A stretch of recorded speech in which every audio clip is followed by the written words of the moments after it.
ब्रह्मांड के एक छोर पर, जहां प्रकाश भी जाने से डरता था, वहां जन्म ले चुका था एक आतंक। तपस्या से प्राप्त वरदान ने उसे अजेय बना दिया था। उसका अहंकार उसे कैलाश तक ले आया था और भगवान शिव और भगवान विष्णु को युद्ध में आमने सामने।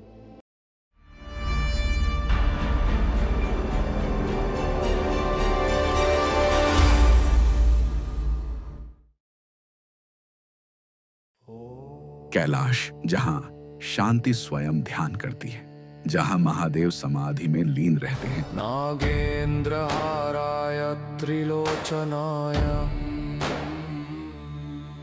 भस्मांग। अंधक ने चुनौती दी, शिव यदि शक्ति है तो रोको मुझे। आकाश में बिजली फटी, कैलाश की चोटियां हिल उठी। महादेव ने धीरे से नेत्र खोले।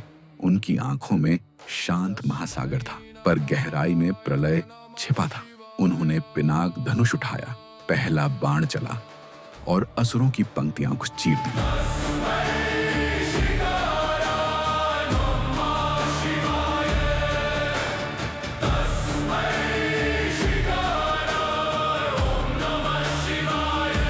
जैसे ही त्रिशूल अंधक को भेदता, रक्त गिरता और हजारों अंधक खड़े हो जाते। धरती लाल हो गई, आकाश रक्तवर्ण। देवता भयभीत, यह युद्ध नहीं प्रलय है। तभी महादेव का धैर्य समाप्त हुआ। उनकी जटाएं खुल गईं, डमरू स्वयं बज उठा। भूकंप जैसे कंपन से दिशाएं फटने लगी।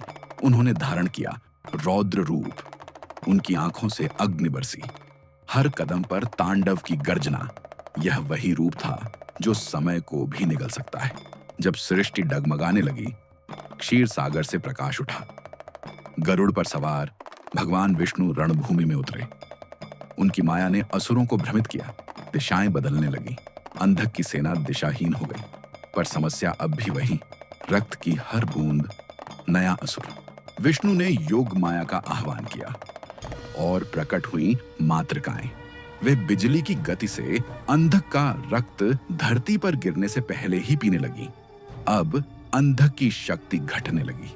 अंधक गर्जा, मैं अमर हूं, महादेव ने उत्तर दिया। अमर केवल सत्य है।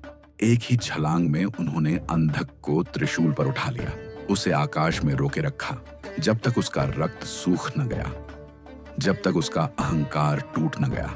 अंधक की गर्जना धीरे धीरे विनती में बदल गई। कुछ कथाओं में वर्णन है, अंततः अंधक ने शिव की शरण ली और उनका गण बन गया। युद्ध थमा, आकाश से पुष्प वर्षा हुई। शिव और विष्णु आमने सामने खड़े थे। एक वैराग्य, एक पालन। दोनों मुस्कुराए, दोनों ने एक दूसरे को नमन किया और ब्रह्मांड में संदेश गूंजा, हरि और हर में भेद मत देखो। जो शिव है वही विष्णु है। जब अहंकार बढ़ता है तो देव भी युद्ध करते हैं, पर जब सत्य प्रकट होता है तो शिव और विष्णु साथ खड़े दिखाई देते हैं।